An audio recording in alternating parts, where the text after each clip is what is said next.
CBS Sports HQ presented by Enterprise. Amanda Guerra, Chris Haskell, Brady Quinn, Pete Prisco here. He's a rascal, that Chris Haskell. That Chris Haskell is a rascal. You remember Eddie Haskell? Sure I do. Who is he again? He was Leave It to Beaver. Yeah, Leave It to Beaver. There you go. Come on. That's who it was? He was the bad kid on Leave It to Beaver. Yeah, that would be you. He was basically exactly, Pete, yeah. that would be you. We are getting ready for Super Wildcard Weekend. We're going to get your picks with Pete and Brady here. Pete, I know Brady is kind of slamming his hand down about his picks. He doesn't feel so good about them. How do you feel about yours? I don't feel good about mine either. So that means we're probably going to have a good week because the wild card round is always tough, and this is going to be a tough one this week, I think. Here are the games that won right there. No, where is it at? It's upper right. It's Steelers-Bills. That's on CBS, 1 o'clock Eastern time. These are the games on Saturday. Pete's got the Browns, who are the 5 seed in the AFC, as the number 5 team in his power rankings. They are 2.5-point favorites at the Texans. We also have the Chiefs hosting the Dolphins in a game that might kick off with temperatures below 0. Look at the just heater these guys have been on. Great week last week, Hey, Pete. both of you, good job. Well done last week, Pete. 11-6, but Brady 12-5, so he extends Well, you know what the difference that is? lead. Oh, what's the difference, He Pete? got his best bet right, and I can't get one right. But fair enough, you did say 13 don't and go with 1. your best bet. No.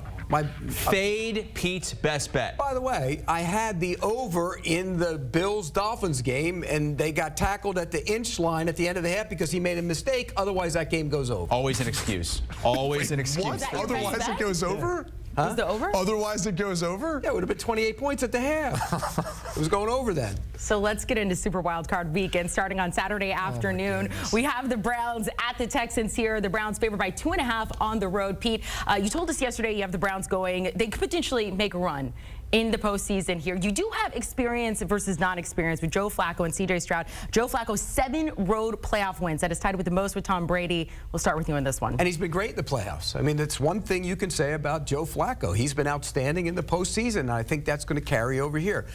I think the Texans are a year ahead of where they should be, probably. So they get in. It's gravy for them. C.J. Stroud's been phenomenal. I just don't think they have enough around him and enough on the defensive side to slow the Browns down. I think Flacco has a good day. I'll take the veteran quarterback. I'll take the Browns.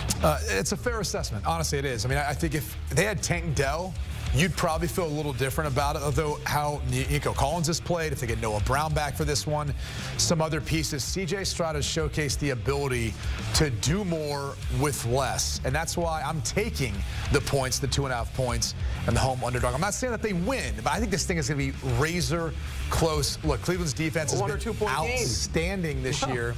Cleveland's defense has been outstanding this year. Flacco's played well in that spot, but Texans have been good against the run. I think if this game gets into a shootout, even though Cleveland's got the edge rushers, I still trust C.J. Stroud right now the way he's playing. So Browns by 1 or 2 is what you're saying. It's going to be tight. It's going to be a tight one, let me tell you. Let me tell you, the Browns is going to be tight. Pete, you really think the Browns have a chance to reel off a few wins in the postseason? I do. Somebody in the playoffs is going to do it, and I think the Browns have as good a chance as anybody. I'll make this case, by the way, for the Texans, because if it's not the Browns, it could be the Texans that ended up doing it because of C.J. Stroud. How good he has played in the clutch moments in the fourth quarter when they've asked him to. So Dan Marino 2.0. One of these two teams could end up being that team that gets hot and makes a little bit of a run in the AFC. Right, Brady? Dan Marino 2.0. Well, C.J. Stroud. Here's the thing: is like that's a big compliment coming from you. It is. It's a very big because you never say that about any quarterback ever.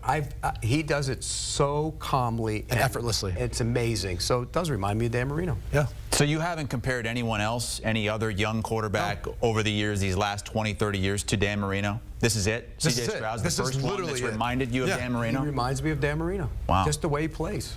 That's as good a compliment as any. Remember last year, around this time, we were all just bagging on the Texans for that Hail Mary that lost them the first pick? Yep. How things could be different if they got the first pick and went with Bryce Young instead of C.J. Stroud. Sorry, I didn't mean to get you going on Bryce Young. Don't get me going. Don't get me going. Continue with the games, man. All right, so that's the first game on Saturday. Then it's the Dolphins at the Chiefs. And, Pete, it is football weather that you love in Kansas City. Temperature is going to be 0 or below. You're going to be there? You're going to go out with a little hat on again? You know what, though? I hate this kind of weather for football. People give me crap all the time. Oh, you're soft. You're soft. You are. That's not soft. That's being smart. No, I want to watch a football game. I don't want to watch a survival test. It's a survival test. That's what it is. The Miami Dolphins. Hey, buddy, let me tell you something. Football is a survival test. There's still a game of physicality. Learn the game, Pete. Learn the game, Pete. I get it. Learn the game. I get it. But why have a team that's built to throw it around and play fast and play loose? Well, that's their problem. problem. Well, isn't that the Chiefs' issue right now? You're making excuses, I'm not making and you excuses. make no excuses. I'm not making any excuses. I just don't want to see Dolphins football. 0-10, by the way, in games, their last 10 games, under 40 degrees. So we're looking at 0. Yeah, it's going to be tough for Miami, but not so much just the weather. The other side of the football, their defense is just decimated, right? There's nobody there. They went up and picked up 3 guys off the scrap heap to rush the passer. Is this a revenge game for them, by the way? You have Melvin Ingram at one point was with the Chiefs. Justin Houston was with the Chiefs. Yeah. Not for Bruce Irvin, but Bruce is the other piece to that. To your point, it's going to be tough. It's going to be hard. And the one way that a lot of teams have slowed down Patrick Mahomes is they beat the tackles with their pass rush. If you don't have it, that's going to be a problem. I think the Chiefs win the game. I think they cover. I think this is a bad spot for the Miami Dolphins, but the reality is they have nobody to blame but themselves. They had the division in their hands and they blew it. Well, the weather gods, apparently. Well, it's not so much the cold. Look, you can still throw in the cold. It's the wind. This time of year, the way the wind can impact the game plays a role in all of it, the temperature to some degree. But the reality is, if it's not that windy on Arrowhead, they can still throw the football around, Pete. My biggest concern is this. If you look at which of the two teams is the better running team, if there is a lot of wind and the climate does become an issue, you'd say it's probably the Dolphins. And that's my problem is the defense right now for the Chiefs has been great. The running game's been inconsistent, and obviously they haven't been able to protect Mahomes all the time. So I'm with you. I'm going to lay the points with the Chiefs at home, but I think that's everything to do with the history of the Chiefs, not even necessarily so much what we saw them do this year. I'm just banking on the fact that it's Andy Reid, Patrick Mahomes in Arrowhead. They'll win. They find a way to cover, even though it hasn't looked promising this year. Let's check in with meteorologist Amanda Guerra on the wind. What do we got for the wind? What are they projecting? First of all, I look like a dolphin right now. 22-mile-per-hour wind gust. That's blowing through Kansas City. It's not what it's going to be in Buffalo. Yeah, I mean, Buffalo's going to be like worse. 50. Yeah, it's going to be warmer in Buffalo, but they'll have snow. And wind. Which is will be what bad. these guys are saying, the right? wind- The the wind wind is more ruins of a the wind's factor. the biggest thing. And look, is a pretty significant win in 22 will Kansas impact the City. kicking game. It'll impact deeper throws downfield, not so much the short stuff under 20 yards. So in but other it will words, affect- it'll be a survival test. I for think we should everybody. send Pete. No, I've been at some of the worst cold games in the history of this league, and I don't want to be near those I games. think you need a few more. Like 42 years ago, the Freezer Bowl. I wasn't in that one. I wasn't in that That was, one. you saw that on the I graphic. was in the Packers-Giants when the Giants beat the Packers in the championship game up there. Remember that one, how cold that was that day? We don't remember that one. Oh, it was awful. Yeah, I don't remember the Freezer Bowl either. It was minus 59 wind chill. Kickoff temperature was minus 9. This one is expected to kick off below 0 as well. Dolphins and Chiefs, with the Chiefs at home, the defending champs favored by 4. Let's recap the picks for Saturday. Super wild card weekend. They do agree on the Chiefs in that minus 4 against the Dolphins. They also think that Browns-Texans game is going to hit the over. Welcome back into HQ, brought to you by Enterprise. Taking a look at Sunday's wild card slate. This one full of storylines here. You have the Packers, Mike McCarthy's old team, coming to visit him in Dallas. Dallas, by the way, undefeated at home this season. And then, of course, the Rams at the Lions. Matt Stafford going up against Jared Goff. The trade a couple years ago that sent Matt Stafford to the Rams, thus winning a Super Bowl. But we begin with the Steelers at the Bills. They're a big line in this one in Buffalo. We're talking about wind earlier in Kansas City. Wind for this one, 52-mile-per-hour wind gust. We know the Steelers are not going to have TJ Watt. Brady, you have a pick. You don't feel great about it. You think it's a fishy line? No, I think it's a fishy line in part because the weather conditions are going to dictate this game to be played essentially all on the ground. The kicking game is going to be impacted. You heard the gusts, but even consistent winds are going to be 25, 30 miles per hour, which is going to impact kicking as well as passing game. So it's going to be a lot of short passes, running game. Who's going to win the battle at the line of scrimmage? And you may say that's the Bills because their offensive line has been much improved this year, and the defensive front can't get after, but probably more so in the passing game, Pete, I think, than the run game. And also, we've seen this been the Achilles heel of the Bills in spots and weather like this. So I'm going to take the Steelers in the points. I think the weather's going to dictate a lot. I know they don't have TJ Watt. I do think Marcus Golden can hold up, or Nick Herbert as well, who might rotate in at that spot for Watt. And I think the most interesting decision, honestly, in this entire game is it's not Kenny Pickett. Even though he is back, it's not him starting, and maybe that gives you a little idea of how the Steelers feel about Kenny Pickett moving forward. I understand Mike Tomlin wants to keep the momentum that they've built right now offensively, but the reality is that's a first-round pick that maybe they've already made a decision on what his future is. So, look, the Bills are going to be tough to beat at home, but these conditions are going to make it tough to really build a huge lead, I think. And this proves my point exactly. Here we have the Buffalo Bills, who have Josh Allen. He's clearly the 10 times better quarterback than Mason Rudolph will ever dream of being, and it might be negated because of the wind. If he's 10 times better, he'll be able to throw better in the wind. Well, if anybody can throw it in the wind, he can throw it in the wind. Correct? And this is the 4th game for Mason Rudolph as the starter. You know how I feel. What happens? What happens in the 4th game? Woo, right off the cliff. You are who you are. You become who you are, and it never fails. And he's going to become who he is. I already made a prediction. Until Pete's wrong. But yeah. He's going to throw for about 118 yards at best in this game. I don't know that anyone's going to throw for that many yards in this game. Josh Allen will. And okay. How many yards? I think they're going to have 220, maybe. 220? Okay. Get some dump-offs, get some big plays. Steelers are bad on defense, by the way, and they're really bad without T.J. Watt. Okay. Buffalo will find a way to cover the number and move on. By the way, we're sending a big crew there for CBS Sports HQ to cover the game, including producer Jack, That's right. who has been searching for a winter jacket this days. entire week. Has he found it yet? He found one. Jack, did you order one yesterday? He found one. He found one. He Okay, good. It's Gore-Tex. Hours and hours going through it. Did you pick a black or white coat, Jack? Oh, my God. Black coat. And he goes get some wings. Really, he's going with the fashion statement. He asked if it was going to match his little beanie. How is that for luck, though? Jack, normally he's down here in South Florida producing from the studio. Oh, you know what? We're going to send you to a big playoff game. Okay, where? Buffalo in January. Gusts over 50 miles per hour. Good luck to Jack and our entire crew that's going to be there. Again, that's a CBS game, 1 o'clock Eastern time on Sunday. Let's move to the Packers and the Cowboys. It's another big line. It's 7.5. Pete, you picked the Packers to win the division. You buried them a couple of times. Didn't bury them. You buried them. I had to shovel out. You dug them back up, but you did bury them. Shovel out. Comes through, resurrects the team. Can they ruin the Cowboys' season here? They won't ruin the Cowboys' season, but they're going to hang around in this game. I think it's going to get loose this game. I think you're going to see a lot of points. It's going to get what? Loose, really loose. You're going to see a lot of points in this game. Both quarterbacks are going to do whatever they want because I think they're both going to be able to throw the football. Jordan Love's on a heater right now, and I think it's going to carry over. And the pressure is all on the Cowboys. Mike McCarthy, Dak Prescott. Squarely, it's on the two of them. I think that'll make them play a little tight. This Green Bay team is young, playing with house money. I think they play a good brand of football on the offensive side of the ball, and they hang around in the game. High scoring, a lot of points, great quarterback play, but I think the Cowboys will win it, but barely. I'm with you. I think the Cowboys, when they don't cover the number, it's the hook for me that kind of does it. I think this game could fall very well on that score, 7 points. So I like the Dallas Cowboys. I think ultimately it's going to come down to that defensive pass rush versus the offensive line for the Green Bay Packers. Now, even though Jordan Love's mobile and I think he can buy time and create some stuff, in the end, I think the defense might get the best of them when they need it the most. But Jordan Love's had an incredible season. I think the odd thing in this case is, Pete, like, when's the last time you heard a number 2 seed and their owner comes out and talks about their head coach in a manner where you're like, wait a second, like, depending on how this game goes, Mike McCarthy might not be employed if they don't win this game. At least that's how Jerry Jones leads on the media to feel about it. It'd be kind of nuts, but again, you do have a coach there in waiting in Dan Quinn, who I think is going to be highly sought after at that defensive coordinator position, given how well he's done with the defense that's been there. Yeah, there's going to be a lot of teams knocking on Dan Quinn's door to be the head coach, and the question becomes, if you're the Cowboys, do you let him get out the door? Look, Mike McCarthy, in my mind, is one of the most underrated coaches in the league. Everybody loves to pile on Mike McCarthy. He's a better coach than he gets credit for. Rams at Lions. We're looking forward to this one. We're looking forward to all of these games, but especially because, of course, this was a trade back in 2021 that sent Matt Stafford to the Rams, Jared Goff over to the Lions. And we were talking about this before we came on air.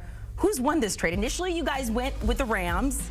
First words out of your mouth, and now you're saying it might be a little bit more even now. You could say the Rams because of the Super Bowl, exactly. Right? Stafford gets there to win a Super Bowl.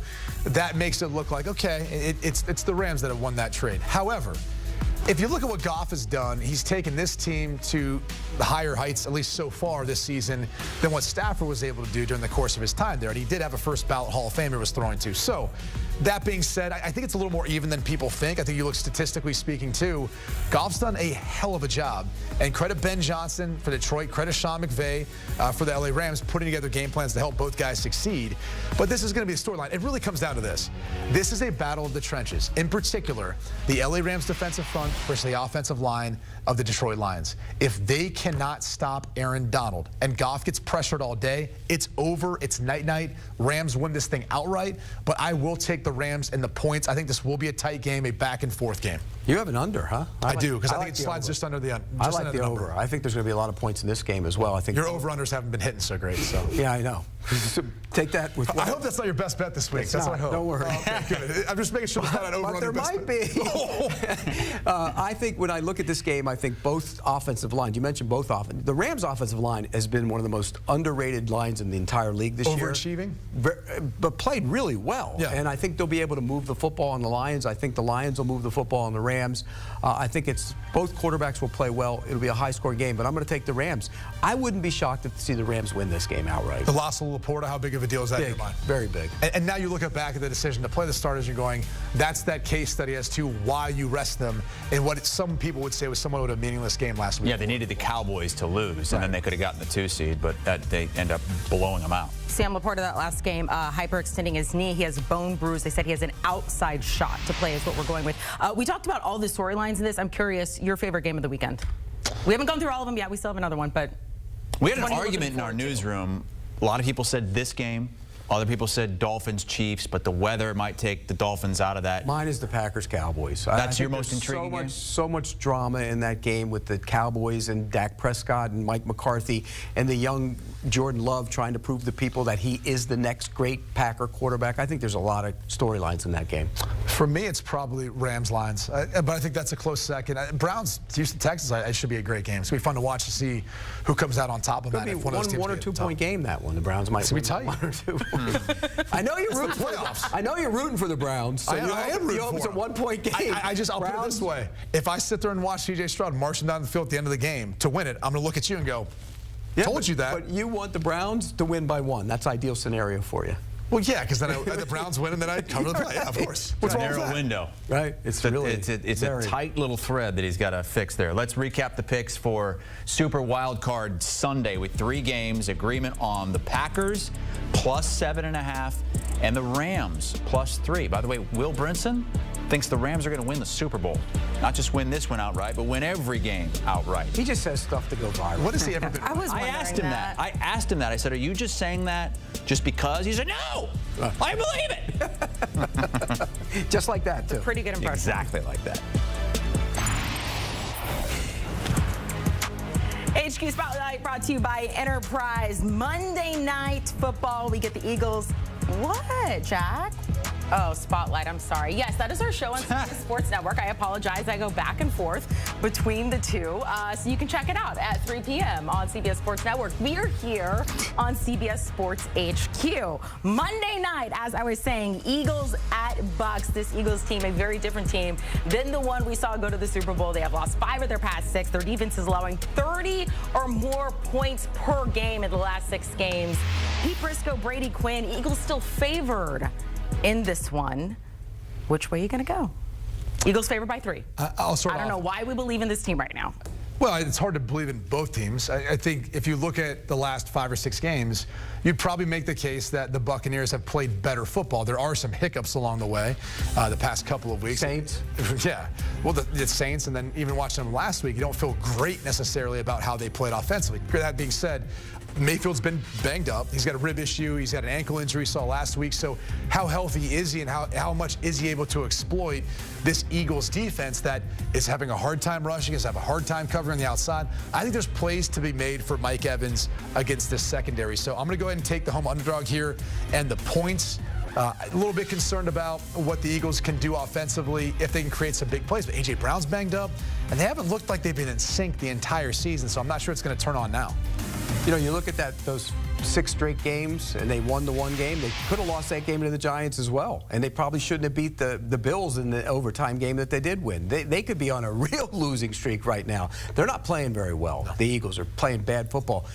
I am concerned about what happened to the Bucs when they were at home against the Saints. They were brutalized by that defensive line that day. That's just history, though, isn't it? Huh? You just said that was history. That wasn't anything to read into. Divisional game, like you always say. This isn't a divisional game. It's not. And the Eagles, like you mentioned, they haven't rushed the passer like we expected them to do. So I think Baker Mayfield will be able to hit those shots down the field to Mike Evans. I think the Bucs win the game. You're not going to need the points. I think they win the game outright. Wow. Brady, from a player's perspective, I mean, what's going on in the Eagles locker room right now? Like, what are they saying to each other? How are they getting ready for this one? Well, I think it's been understated. Both coordinators moved on, and a lot of times, when you get a new coordinator in that position, it's really developing new personality for your team. Some of the players can be the same on the roster, but the style and the manner in which that coach calls plays, calls defenses or offenses can dramatically change the outcome of games. And I think that's been the hard thing for offensively. They haven't really had an identity. You look at last year, when they run the football, they ran the football, and they created big plays off of that. Hurts has been banged up. That's played a little bit of a portion of this. The offensive line as well maybe hasn't played quite as well as we've seen in the past. But defensively speaking, I mean, if you can't cover, and they've been riddled with some injuries too, and you're not rushing the passer, there's not really much you can call at that point that's going to help your defense out. So, to me, I think the loss of both coordinators going in this season was probably understated. I think we've seen it have a big impact on the Eagles so far this year. But Zach Cunningham and Avonte Maddox are back, and both those guys are actually pretty good in coverage, and I think that will help Maddox, them. yeah. I mean, and Cunningham's good in coverage linebacker, too, so that'll help them a little because they've had problems in the middle. Well, you've kind of been, sour on Rashad White, even though he's had a fantastic year for the Bucs. So. Who? You. Well, I just don't think he's a great between the tackles runner. I'm not going to deny it. You think if the Eagles lose this game, Sirianni could be in trouble? I think he's in trouble. And you're hearing rumblings about it. As crazy as that sounds, because I wouldn't get rid of him, but I think that there's some talk out there that he could be in trouble. I wouldn't either, but when you have Bill Belichick potentially there, Jim Harbaugh potentially there, now Mike Vrabel is part of that group, it's hard not to think that there might be some organizations that go, we didn't think that guy was going to be available. He is now. Maybe we do need to have that conversation of, would this guy be better suited for us? So again, not advocating for that. I think Nick Sirianni has done a tremendous job. They just need more time together, the entire staff moving forward. But again, with those names out there, you might see some things happen here in the next few weeks. Not only that, if you're Harry Roseman, Howie. Yeah, I said Howie Roseman. If you're Howie Roseman, you want to protect yourself. I mean, the easiest way to protect yourself and what's on that roster and say, hey, our roster's okay, it's not being coached very well, so get rid of the coach and get a new one. So we know how this league works. I mean, that's the way. It's a cruel reality. You can go to the Super Bowl 1 year and 2 years later you could be looking for a job. All right, that's the Monday night game, the last game of Super Wildcard Weekend. Let's get best bets. Pete, you're not going to go with another total, are you? I am. You're 4-13-1 in your best bets. You know what? And your totals have I'm been going to go with you, Pete. This is what you've resorted to. Like, you've pulled a Todd Furman. You've pulled a Todd Furman. Todd Furman. Just call me Todd Furman. You might as well be Todd. Okay, Todd I'll give you Prisco. an over-under. I'll give you any time touchdown for somebody. How about that? That's Todd Furman. I'm going to go with the over in the Cowboys game. I think that, like I said, that game's getting loose. It's going to get up and down the field. Both quarterbacks are going to play well. And when it's 7-0 in the third quarter, don't call me or text me, okay? Well, his best bet last week was Dolphins-Bills. Todd did fade him accurately and got the under. So I'm going to be, Todd, in this case, I'm going to fade you on that particular bet. I think that game hits the under. My best bet, though, is the 4 points, laying them with Kansas City at home. I don't feel great about any of these games. It's hard to in the playoffs. These teams are pretty evenly matched. But I think Kansas City finds a way of taking care of business, getting a win, covering that number at home. Okay. Let's go Miami. I need you to have a loser. Chris, would you put money on Pete's best bet? I would. Yeah, against it. Yeah, I would Go the other way. I would go the other way myself. I'm sorry, against Todd's best bet there. Recapping their picks, they both agree on Tampa Bay, the home underdog. They're hosting the Chiefs on Monday. And your best bet, Brady likes Kansas City -4 and the over for Pete Prisco and Dallas and Green Bay.